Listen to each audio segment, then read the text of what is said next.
Selamat pagi. Ini komen dari Pak Karma Kloro. Ini keren ini komennya. Terima kasih Pak. Terima kasih.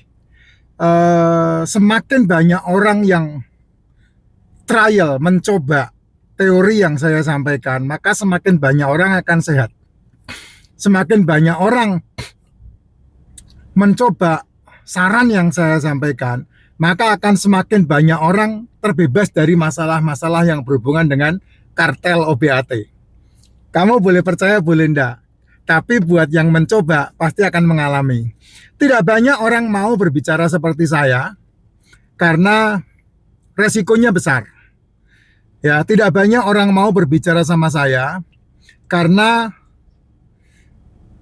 kepentingannya lebih gede daripada ya, ya itu ya. Ya udahlah, selesai lah ya.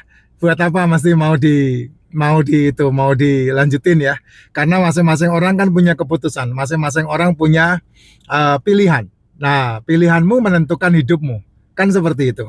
Pilihan saya menentukan hidup saya, demikian juga pilihan Anda menentukan hidup Anda. Nah, Pak Karma ini udah menentukan pilihannya, sehingga menentukan hidupnya dia. Dan saya yakin banyak perubahan fisik yang sangat luar biasa yang berhubungan dengan keuangannya. Bukan hanya berhubungan dengan keuangan, tapi juga berhubungan dengan fisiknya, sehingga dia akan melihat banyak keajaiban dalam tubuh. Ya, banyak keajaiban dalam tubuh. Waraslah berpikir. Itu yang paling penting yang saya bisa sampaikan. Waraslah berpikir. Karena dengan cara kita waras berpikir, maka kita akan cerdas. Terbukalah dengan semua informasi. Karena dengan terbuka semua informasi, kamu akan bisa membandingkan mana yang benar, mana yang tidak. Dalam semua hal, dalam semua segi. Baik itu bidang kesehatan, baik itu bidang rumah tangga, baik itu bidang agama, baik itu bidang kepercayaan, baik itu bidang religi.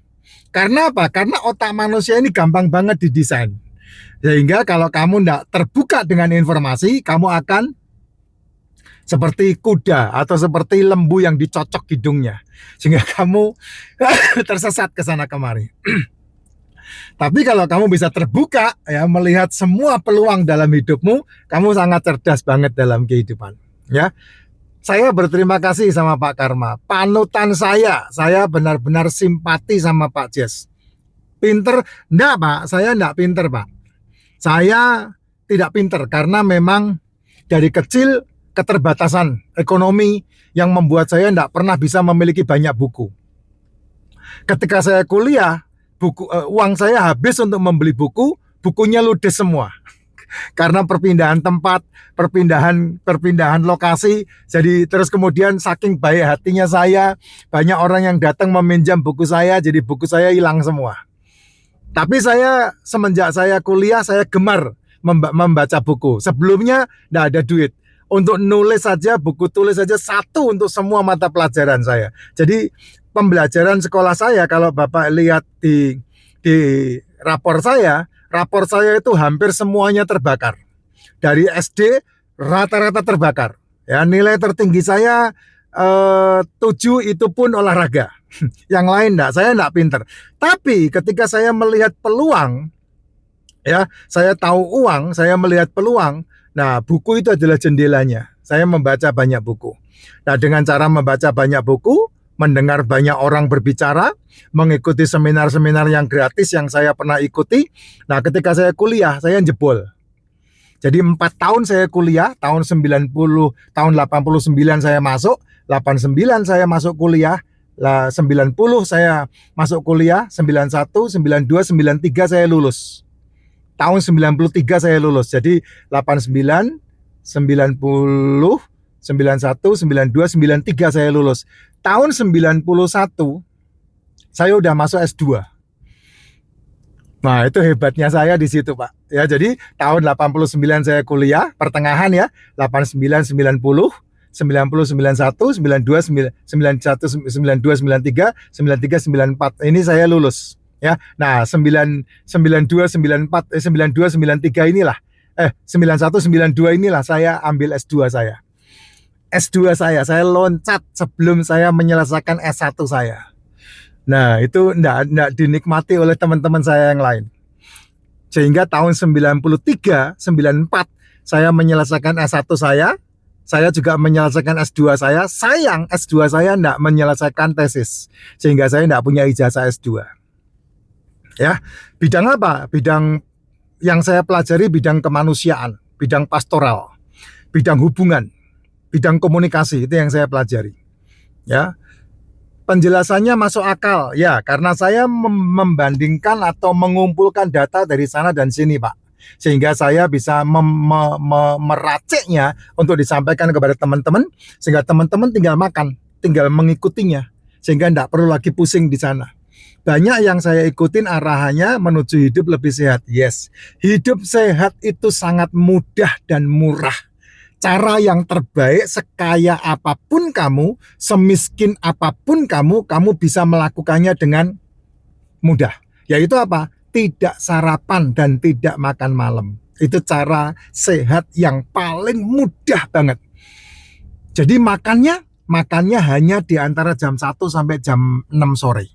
Itu makannya. Atau kamu membuat keputusan dalam hidupmu 24 jam hanya makan 1 kali.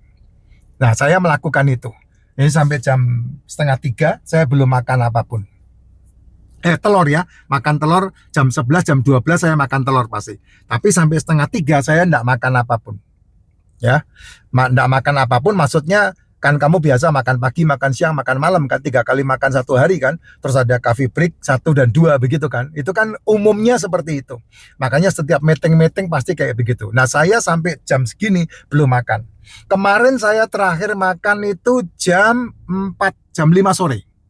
Terakhir makan. Saya makan ayam gorengnya Mbok Suharti, Ibu Suharti. Saya makan, Mbok Brek. Saya makan ayam gorengnya Mbok Brek. 1 dibagi 2, 1 ekor. Jadi istri saya makan 1/2 ekor, saya makan 1/2 ekor. Itu langganan pasti. Seminggu sekali, sebulan sekali pasti saya makan ayam goreng itu. Ya, sebulan sekali pasti makan saya ayam goreng, sebulan sekali pasti makan tongseng, sebulan sekali pasti makan gado-gado, sebulan sekali pasti saya makan kaki kambing, sebulan sekali pasti saya makan sate, karena saya 24 jam 1 kali makan. Ya, selebihnya saya nyemilnya telur. Nyemil telur 1 hari bisa 7 butir. Selebihnya enggak, selebihnya hanya ini, minum racikan. Selebihnya minum racikan. Hanya itu selebihnya saya. Dan kalau lebih lagi, kalau saya perjalanan jauh, nyemilnya emping. Nyemilnya emping atau nyemilnya kacang mede. Saya ada enggak nih? Enggak ada. Ya, enggak ada. Karena enggak bepergian. Itu yang saya lakukan.